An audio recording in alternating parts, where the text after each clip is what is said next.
One of the coolest things about doing a podcast is nobody else has had the idea. So I've been able to slide into this world after all those years on the radio and really have it to myself. And because of that kind of power, I'm able to take advantage of it and talk to my friends who I'd never see or talk to and sort of reconnect. Today's a good example of one of the most entertaining people I know, one of the smartest people I know, handsome devil. If you're watching on the YouTube channel, you can see him there. It's Bruce Breslau. And Bruce, you find yourself currently in Los Angeles. Yeah, and I can only disappoint after that introduction. It was pretty good, wasn't it? It was. Let's very go nice. backwards for a second, just for the point of history and whatever future legal action. You were one of the people I really looked up to when we crossed paths at WTKO in Ithaca, New York, one of the greatest small market radio stations ever. Now, we say small market radio, kids don't understand. The world was not one prior to the internet. No. There were markets. There were small, there were medium, there were large, things of that nature. And in this little town, Ithaca, New York, of Cornell University, most famously, was this great little radio station. And I don't think I ever know the story. What brought you there? What was the step you had before? So you I was attending Ithaca College for a TV radio degree, and it was the #1 station in the area. And one of the first jobs that Ithaca College radio folks could get professionally. In those days, there were daytime and nighttime transmitter powers, and they had a transmitter at a remote location, and legally they had to take a remote transmitter readings. Yes. But they didn't have a remote.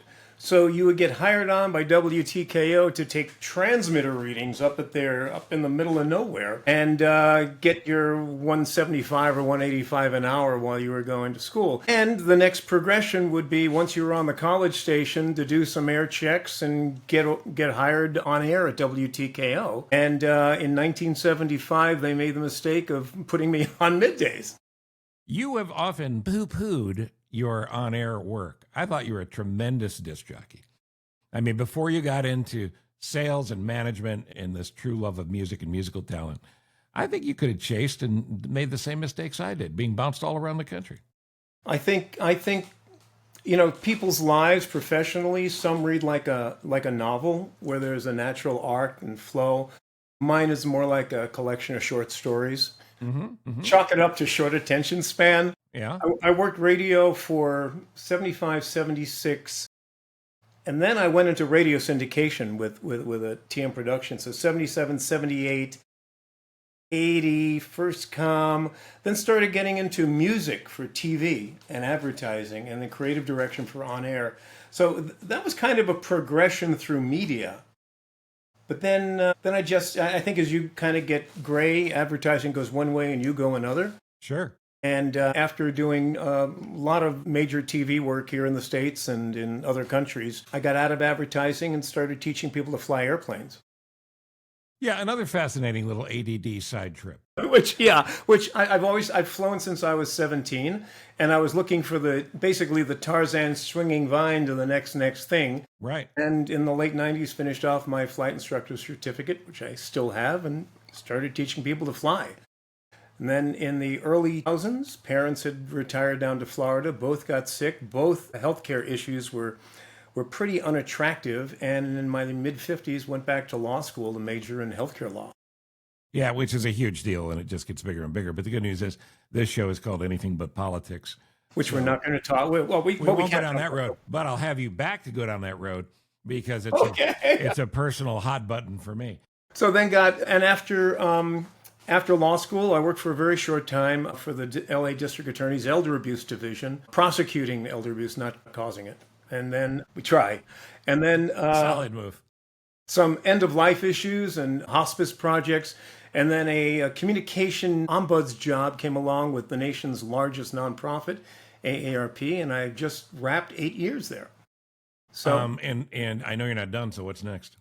I got certified as a mediator earlier in the year, and after a little bit of a respite here for the next month or so, I'll be working on developing a mediation practice at this ridiculous age. We've never gotten into any sort of disagreement. We've never had any sort of disagreement. But I feel as a trained, certified mediator, I have no chance of winning if we do. But I would walk away feeling better about it, wouldn't I? I don't think it's a matter of me challenging anybody as a mediator. It's me just sitting back and going, "Oh, this is interesting." Um, let's talk in this room for a sec. Right, And right. we have another room over here we're going to talk to. And by the way, the thing about mediation is it doesn't need to succeed. That's interesting. It's not arbitration. Arbitration can be binding. So that's kind of like a step down from a judge. Mediator, you're kind of like a presenter or a facilitator, if you will. We'll see how long that lasts. So at some point in the mediation process, and I don't know if this is part of the training, but you get to a point in the discussion, you go, well, listen, do what you want to do then. Does it ever come to that? No, go ahead. Well, I think it'll come to that if you're really at just loggerheads and it's just a. Okay. There are situations that will never be resolved, but both parties have come to the table. It's voluntarily, so it's not like somebody's being dragged into mediation. So there is some aspect of the process that both parties at one point said, "Yeah, let's give this a try."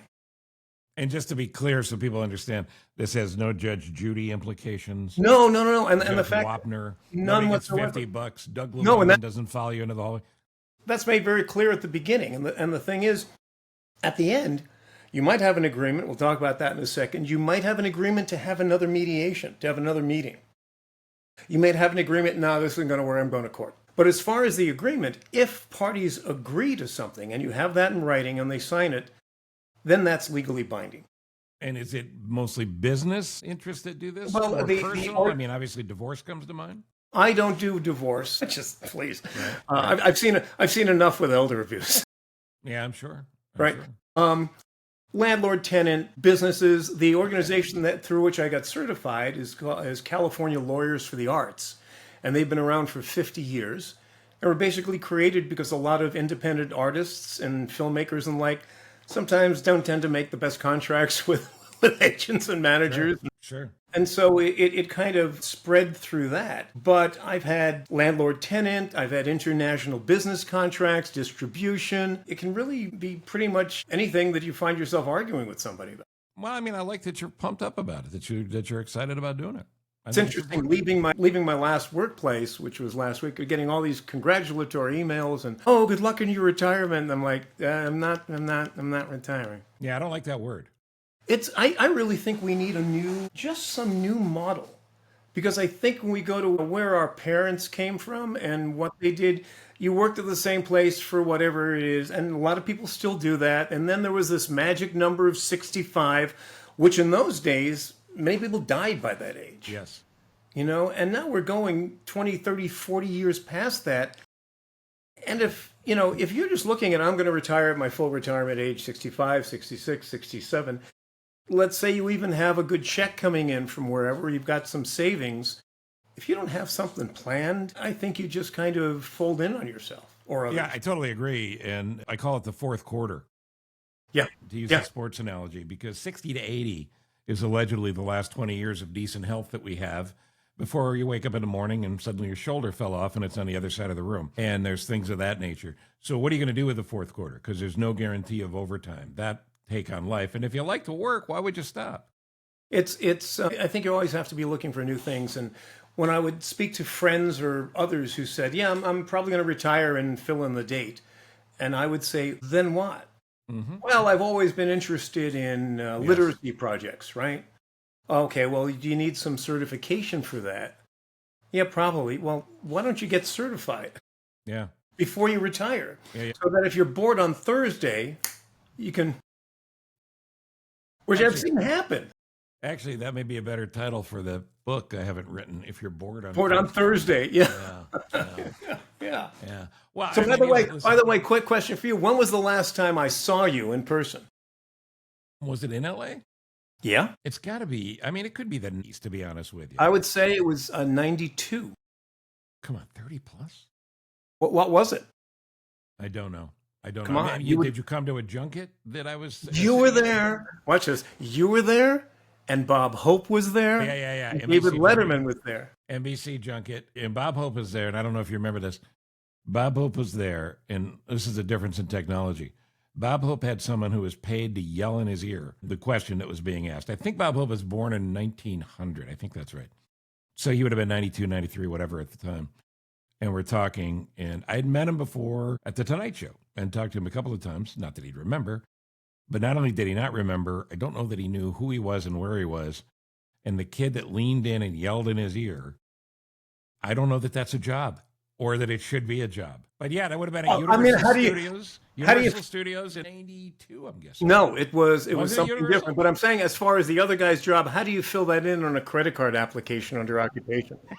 It's very, Scream and Bobby, Scream in comedy legend's ears to denote place. And you called me and said, I've got tickets to Johnny Carson's last week. And we went to, this was like the third or the second to the last Tonight Show. Sure, the one before Bette Midler, I think. Yeah, Clint Eastwood was on. Yeah, wild and wacky stuff. One of the greatest things, people ask me all the time, I go, what's the coolest thing that ever happened in show business? I've been lucky. I've been talking to everybody. There's very few people I can think of that I didn't want to talk to, that I didn't get a chance to talk to. So I've been very lucky in that regard. But I grew up as, a fan of Carson, and wanted to be Carson.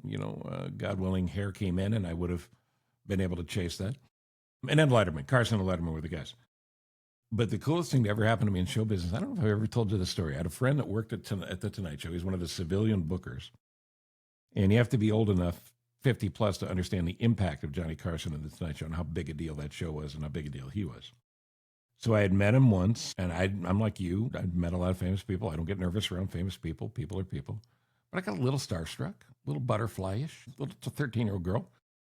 And the second time we met, he didn't remember my name necessarily, but he said, how do I know you? And I explained again. He goes, you're on the radio. And he told me about radio he had done in the beginning. And then I said, do some stand-up. And he goes, and he grabbed me by the wrist. And Carson was not a guy that liked to be touched or touched by other people. Yeah. And he brought me the few steps out and over to the Star. And he hadn't announced he was leaving at that point. And he said, stand there for a second and look out. And he goes, I hope someday before I leave, I get to introduce you. Wow. Yeah. Wow. That's goosebumps still. That, and it's that nothing is. nothing the public saw or public would But have been a part of, that. I was on, you mentioned, first of all, your career in radio, when I tell people about you, it's the only career of which I would have been envious. Because you really, not only from where you went, but how you molded it.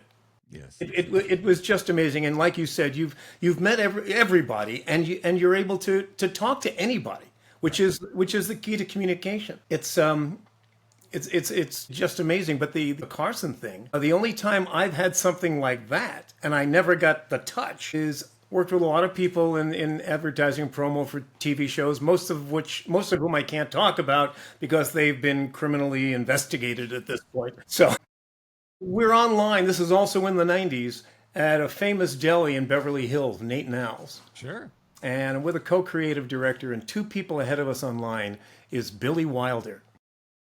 And I turned. That's starstruck for you, my friend. Oh my God! I turned to my co-creative director. I said, "It's Billy Wilder," and he goes, "Go say hello." I go, "What am I going to say? It's an honor to be sharing soup with you." I just couldn't fawn but it was just to be in his presence was just amazing. Well, I mean, you talk about that because you're in LA, you do have these happenstance things where you bump into people. I would think now, because the nature of fame has changed so much, you could be in line at a deli with famous people and I would not know who they are, but not really care that much. No. I used to be very Jeopardy sharp, but not now. I don't know any of the Real Housewives of fill in the blank. Is there anybody, I'm talking about major star appeal, that surprised you positively or negatively? When I came out here and I was doing a lot of TV promo and a lot of radio promo, I was a kid in a candy store because you had all this talent and I could just book anybody I wanted. Right. And so I would book these character actors that I'd watched growing up forever. And they would just be amazing actors and amazing voice talent. I don't know if you know the name Bill Shallert. Well, of course. Yeah, absolutely. He was everybody. He was Patty Duke's father in the Patty Duke Show. He's the mayor in the Heat of the Night. Always played a priest or a father. Great voice, great delivery. extraordinarily intelligent. He studied music with Arnold Schoenberg. His father was the music critic for the LA Times. Nicest guy, told the dirtiest jokes. But if he thought anybody was in the studio or in the control room that it would offend, never. He was a real gentleman. But just an amazing, that didn't surprise me. I guess the breadth of one's knowledge. You just see somebody and then you find their background. Yeah. Yeah, And just well, that's a curiosity of life that makes you a great interviewer, that makes you an interesting person, and that's the thing that I would like to think I was able to do through all those years on the radio, is not work off the publicist's list of questions, treat you like a person, and talk about the things I was curious about. Right. I'll tell you two quick stories, and one happened in L.A. and may have been on that same trip. I loved Maury Amsterdam. I thought Maury Amsterdam was hysterical. And Maury Amsterdam had his moment in the sun, his 5 or so years with Dick Van Dyke. You can go back and watch the Dick Van Dyke show. I would argue, as great as Dick Van Dyke is, still alive, by the way, at 99, and love Dick Van Dyke. Maury Amsterdam was hip. You could cut him out of that show. And in 2025, he could still be the hippest guy in the room. Oh, and Rosemarie, not so much. No knock on Rosemarie. No. But fast forward, and we do this interview in the morning, and I said I would love, Mr. Amsterdam. I'm 30, 29, whatever. Mr. Amsterdam. I would love Mr. Amsterdam to have another chance. Oh, come to the house. Come to the house. Well, I'm, in New York and in Minneapolis at that point. Go to people's houses to do interviews. The whole notion was kind of weird. Plus, we had taken a 2-hour sleep, taken a flight out. I fell asleep. No cell phones. I fell asleep. I didn't have his home phone, and I missed the interview. So it's 5 o'clock. I'm supposed to meet him at his house. I have the address, and it's maybe 6:30 or 7 when I wake up from this comatose nap. All I can do is jump in the car and go to apologize, because that's literally what I was going to do. I was going to go to his house to apologize. And you'll remember that in that time, you didn't have one of these boys and girls where you would record or video everything. You had giant gear you had to carry around. You had to have a roadie. Yeah. So I had 30 or 40 pounds worth of gear. I get there with a cab. I jump out of the cab, and I'm going down. It's a very nice, home. And there's a light on, and the light starts to click off as I'm walking to the front door. And I see Maury Amsterdam in a suit and tie. And he had been waiting to sit down with me to talk. And I didn't show up. And since I was there, I didn't run. I knocked at the door. I apologized profusely. He was not happy, but he was actually very gentlemanly about it. And I came in, set up quickly, and did a short, respectful interview with him. But I always felt badly about that. And I probably should feel worse about this one. I don't mean to laugh. No. The last survivor, the last Chicago area connected survivor of the Titanic, died in the early 90s. It's all the setup is already correct. Unfortunately, you can see where this is going. We had a particularly busy show, and as you know, yes, there is a talk show thing that goes on where timing is such that somebody could get bumped. Right. So we get to the end of the show, and I look at the rundown for the show, and we're going into the last break, and my producer called him in and said, "What happened to?" He goes, "Steve, we ran out of time. We had to bump her." This is a Friday. She died that weekend. And I thought Maury Amsterdam was a tough story. Did you make the trip? Yeah. Oh, yeah. Sneed, Sun Times, a few others. So there's a couple of beauties. All right. Well, here's the premise on anything but politics. Because intellectually, funny, smart people have always been exciting to me, and you are certainly near the top of that list. And so it's great to have you on, and I appreciate you doing it. But anything but politics just recognizes that all people do is bitch about politics now. Almost nothing gets done. So what about a knockoff? What about we just do a few topics? Maybe they're a news story. Maybe they're just a topic. And we just knock around a couple of talks, not politics. That's why it's called anything but politics. So here's what I'm going to do. I'm going to give you a headline. Okay. A list of headlines, actually. And you will then tell me which one you want to do first, and we'll simply fly through these stories. Here are the headlines. Hey, how'd you like to get your pencil sharpened? That's headline number 1. Number 2, is there a doctor in the house? Number 3, how can I do less? Number 4, well, you can't fix that. And number 5, fly me.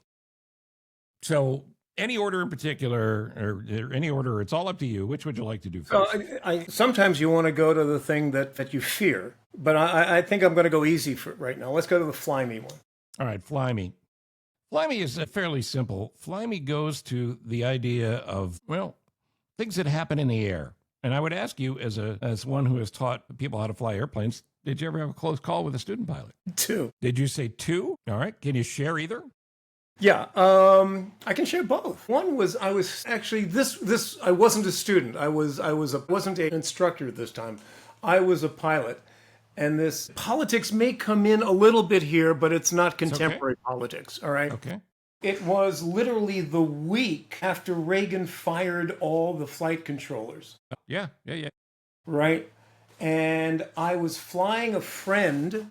Oh, you know him, Chuck Sievertson from ABC. Oh, sure. Yeah, ABC. I was flying a friend from Wilkes-Barre, Pennsylvania, Scranton, Wilkes-Barre, to Syracuse, where I lived at the time. Mm-hmm. And we were coming into Syracuse, and the controller put me on a left base for runway 28, which is the faces to the west.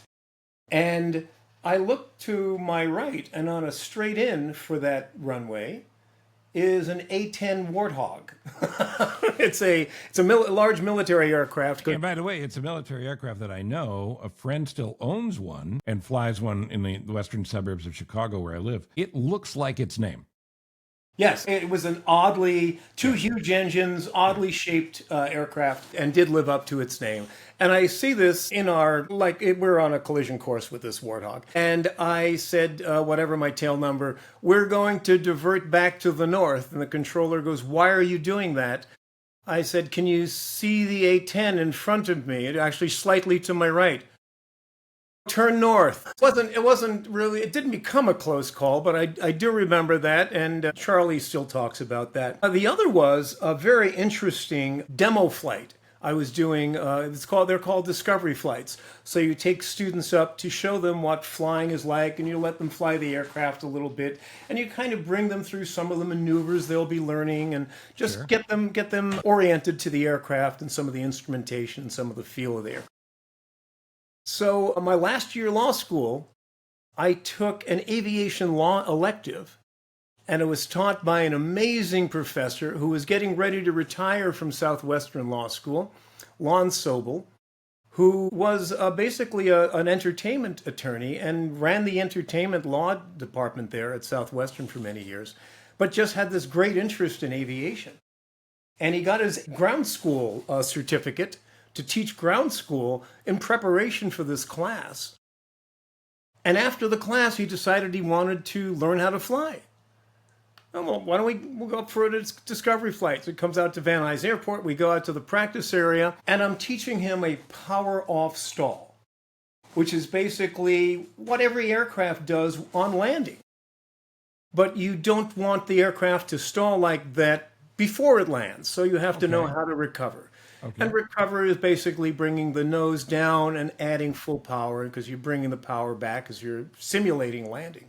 So we're out in this practice area over Simi Valley, and I get him into slow flight. He's sitting left seat. I said, okay, bring the power back to 1,700 RPM. All right. Now let's bring the flaps down to 10 degrees. All right. Let's bring the flaps down to 20 degrees. Bring that power back a little more. Bring it full flap. Let's bring the power back. Okay, I've got the airplane. I take the airplane, so I just want you to feel what this stall feels like. He goes, okay. And you feel a little buffet. There's the stall. You lower the nose, and you add full power. So I feel the buffet. I lower the nose. I add full power. And there's no power. So you are in a stall. Well, no, because you lowered the nose, you're basically in a descending glide. You're a glider now, okay. You're a glider now. Okay. But the only thing that hit my mind, his wife's name is Carol, I said, if Lon dies in this demo flight, she's going to kill me. So what do you do to survive that, or is it too technical to explain? No. It after about 4 seconds, it kind of slowly, it was like Mel Blanc's 1927 Jack Benny Maxwell. Sure. Came back in beautifully. And I said, and by the way, Lon, when we landed and I told him what happened, he goes, I couldn't sense that anything was wrong. Wow. Well, fine acting by you, my friend. Yeah. Whoa. Yes. So we land, we're finished with that. He naively signs up for more lessons and became a great pilot. Wow. And then I go to the guy that runs the school and is also a mechanic. I go, that aircraft that I gave him the tail number. Oh yeah, we're having some problems. Nice. Yeah. Nice. Yeah. So Could we have had the "we're having some problems" conversation prior to that flight? yeah, usually. So does somebody not descript that? And at what point do you take care of people? Wow. So Wow. I'm not saying that the entire industry is like that.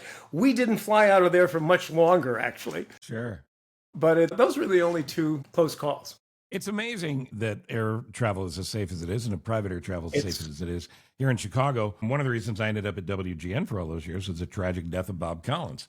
And Bob Collins was the morning show host here forever and a longtime pilot. And as a court would later determine, he found himself at the wrong spot in the sky. And there was a student pilot soloing for the first time. They collided. Bob and his passenger and the student pilot all crashed and all passed.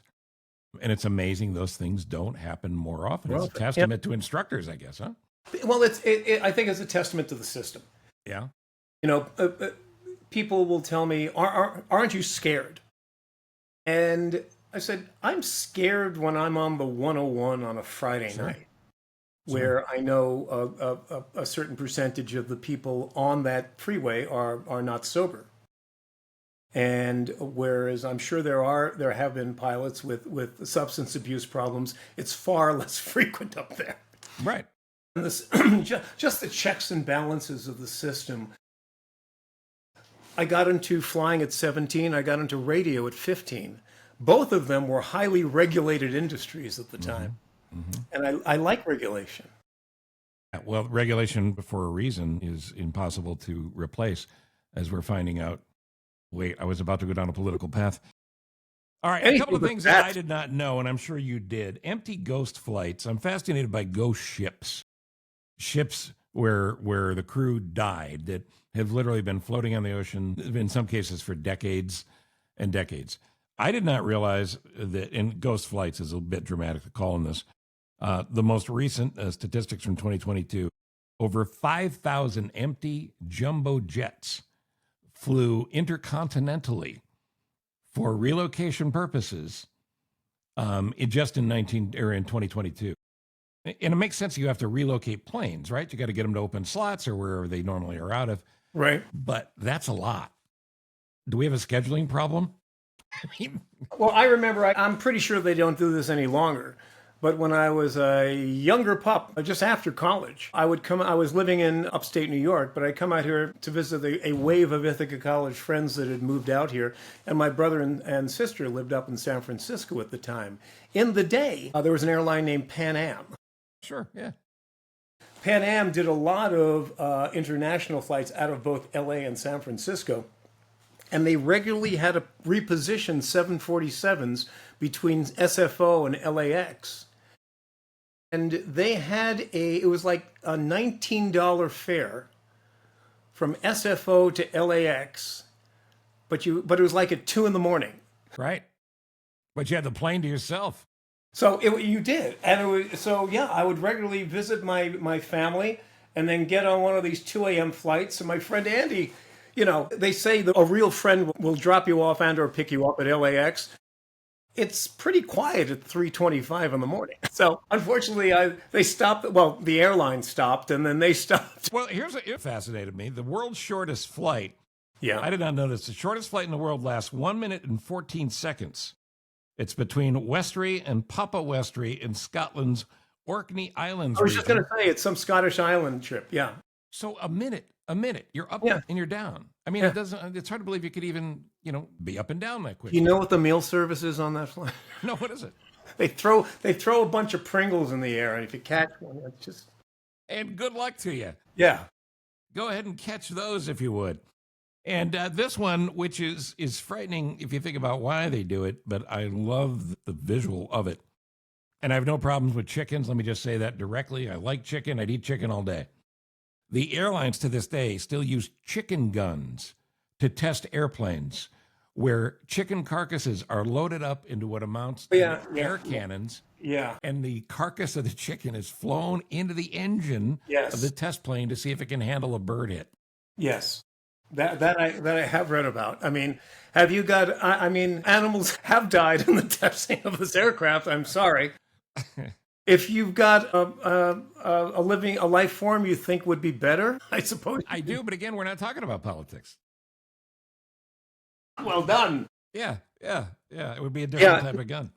No, that simulates geese, I guess. It seems to be. All right. Topic number 2. How'd you like to get your pencil sharpened? Is there a doctor in the house? How can I do less? And hey, you can't fix that. Pick one, please. Hey, you can't fix that. Hey, you can't fix that refers to the hottest surgical procedure in Washington, D.C. Plastic surgery for men. Plastic surgeons in D.C. are being asked to fix 2 things. One is this. The waddle. I call it my backup chin. Yeah. Yeah. And you called it a waddle? Like turkey waddle. Turkey waddle, right. Yeah, but the other thing is jaw, and it goes hand in hand, jaw sculpting. Now, again, we're not talking about politics. We're not going down political row here, because this could be non-politicians in Washington. But just as an example, I don't look at a guy, say, Chuck Schumer, and go, man, if he only had a jaw. It just doesn't seem. So I don't know that this will be a reality show anytime soon in a world where we have shows like the Dr. Pimple Popper and a show for podiatrists. You've been out here. Yeah, of course. And you see both men and women who don't look like men and women. Yes. And so boy, that's bad. I've had no work done here. No surprise. But I've earned every line. Sure. Yeah, I think you look terrific for a guy 37. And the thing is, I think, a certain amount of healthy living, a little bit of sun, not too much. A little bit of exercise, not too much. I have been writing a book, Sedentary Your Way to Good Health. Good for you. Everybody I know that runs or races or pelotons is having knees and hips replaced. Yep. And no smoking. I see people that smoke, they get a lot of wrinkles. Well, it's very popular to ask a friend to write a foreword. I think you need someone who actually fits the theme of the book more to write the foreword, because I have a new right knee and I need a new left knee. They're football and golf knees. And the new right knee is terrific. It's 4 years old. The left knee is 64 years old. As I've said on stage many times, one knee wants to sit, the other wants to run. So I just spin in circles all day. So my sister had both hips replaced, and she's like, she's addicted to Pilates. Okay, well, see, that's crazy. And I said, at some point, do you think the Pilates had anything to do with? Right. Probably. Right. Okay. And we're finding out, by the way, that pickleball is the greatest killer in America today. Pickleball is taking out more people than you could possibly imagine. I mean, if you had just a casual conversation with someone, you'd obviously talk to someone who played pickleball, and I guarantee you 1 in 2 of the people you'd find would be injured. Athletes. Yeah. Oh, no. So at my former workplace a while back, there used to be a column in the magazine, and it was our team would get the column after it had been sent to the publisher to be printed, so we couldn't correct anything. And there was a column on falling, and that there was a statistic in there that at 65 you have a 25% chance of falling. Okay. And I called the guy who writes. I go, "There's no citation there. Can you give us the citation, because we're going to get requests for that?" And I said, and while you're at it, at the time I said, "I'm 67 and I haven't fallen yet. What are my odds of falling next year?" Just give me the number. And that's why I'm no longer there. Right.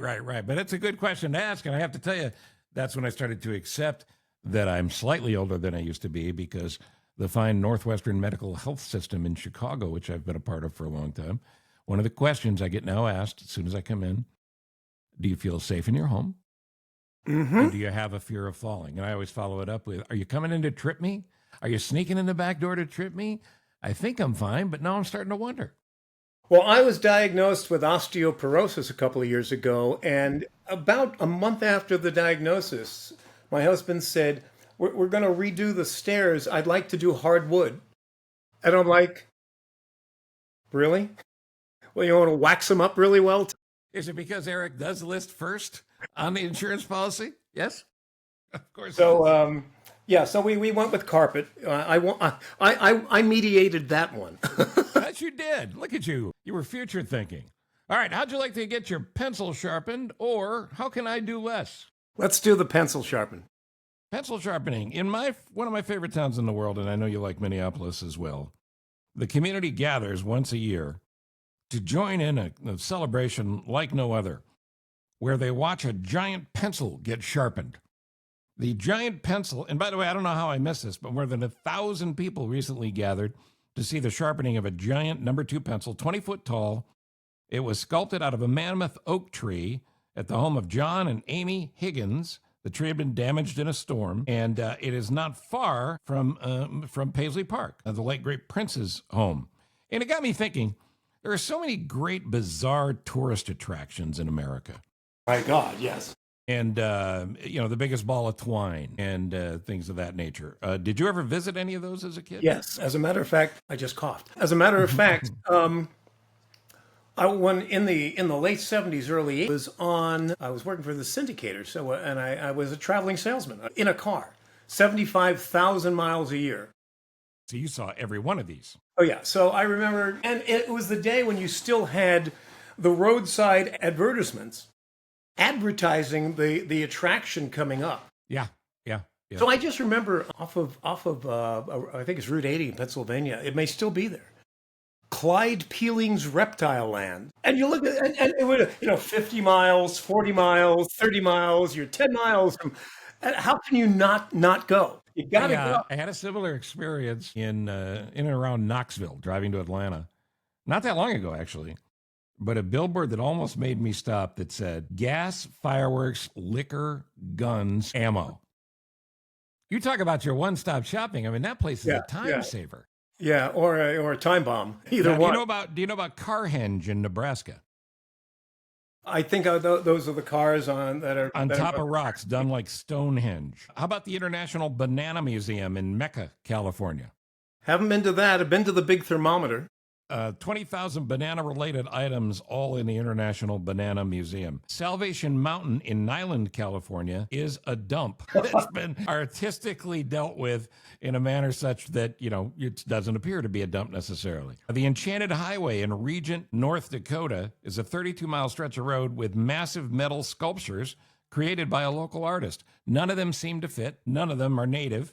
Yet there they are, all of them. Stuckey's. You talk about billboards.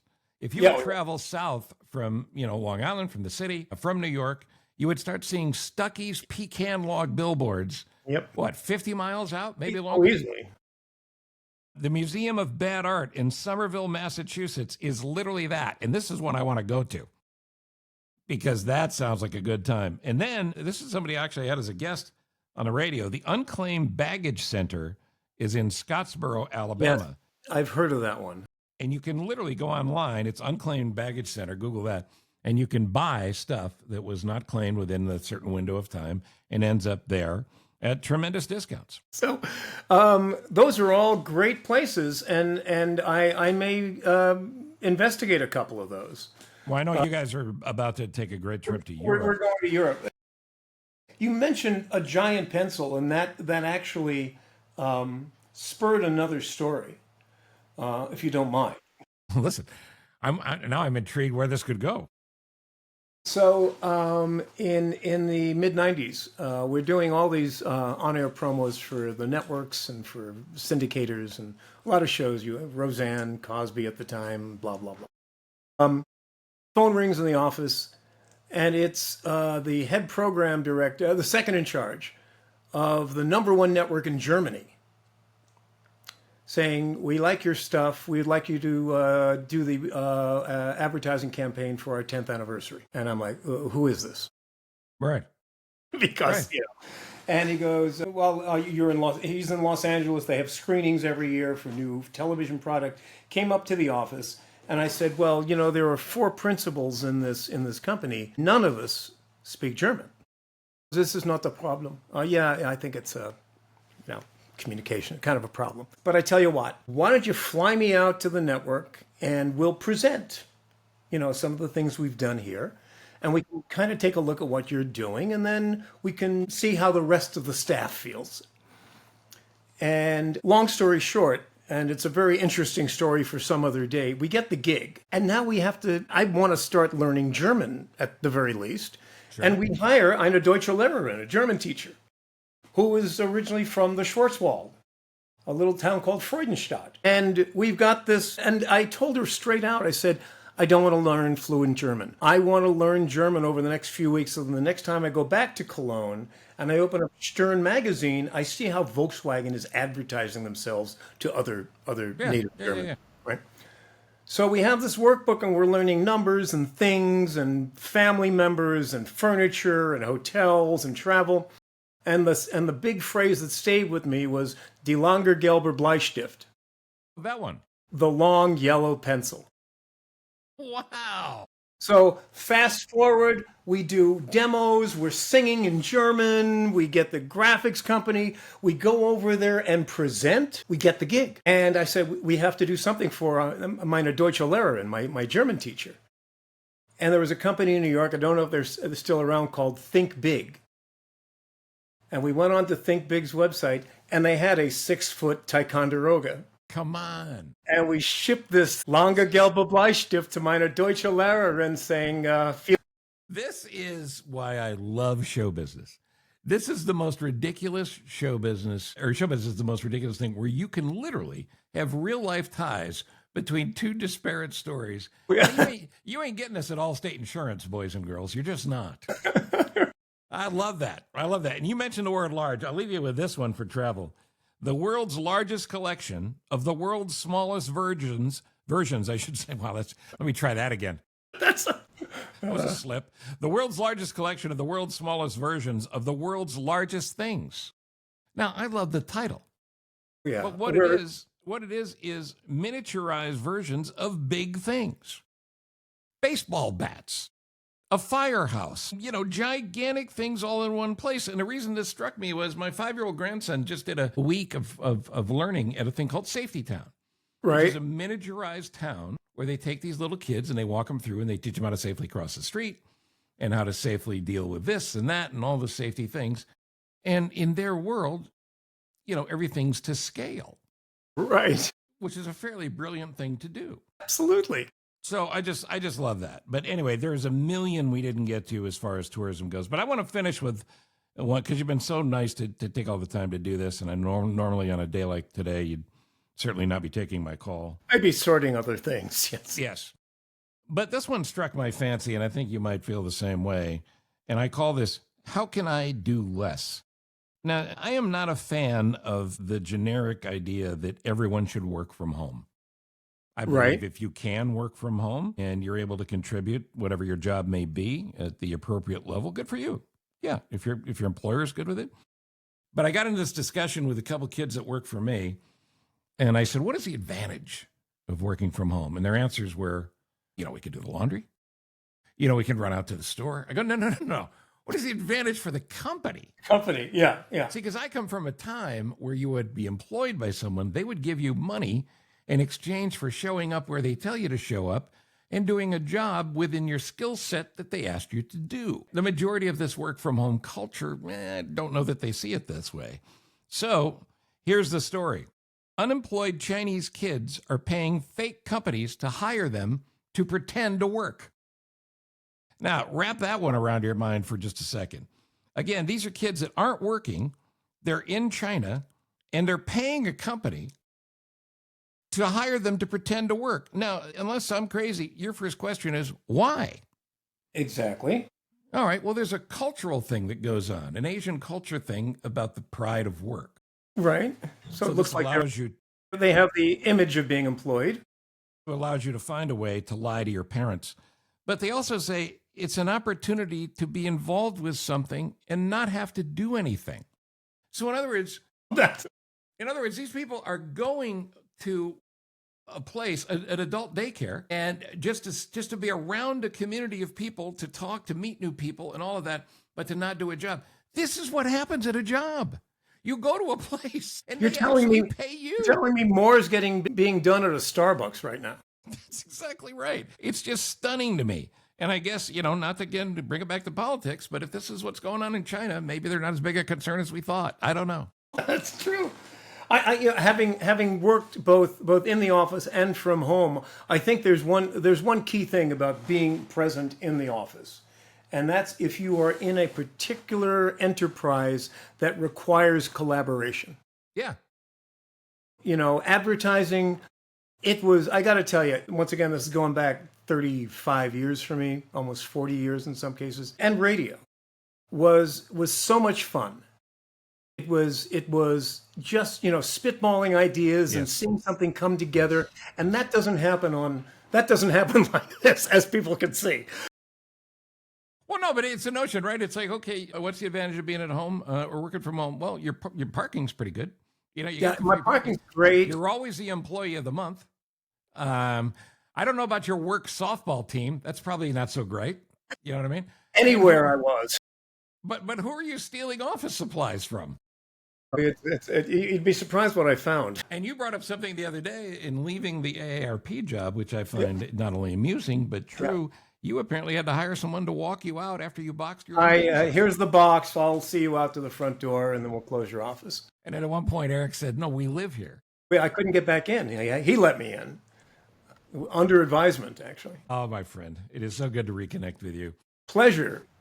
So in another 35 years. No. I'm going to come to LA. I've been telling you that for a long time, and I haven't been in years. But I would like you to come back, in all seriousness, to talk about this elder abuse, larger topic that you spend so much time in. Absolutely. Would love to do it. As I said, I shouldn't use the word envy. I respect your career, and I respect you. Nice. You're one of the funniest, nicest people. Wow. You know what? You've been my friend forever. I was intimidated when I first met you, and then I realized... Oh, shut up. He's just like me. No, actually, I was in therapy 35 years ago. And very early on, therapist said to me, you know what you are? No, I thought we were going to have a big aha moment. She goes, you're a brat. And I go, yeah, I am, but with a heart of gold. She goes, oh, absolutely. Right. So, and I have no problem wearing that label. No. Listen, smartass, an intellectual smartass. We need more of those in the world because it can't come down to just you and I. You're here. Oh, absolutely. Thank you so much, Steve. God bless you, my friend. Have a great trip, and I'll connect when you get back. Be well. Bye-bye. Thanks. That's perfect. Don't hang up yet. Stand by. Let me just make sure this uploads.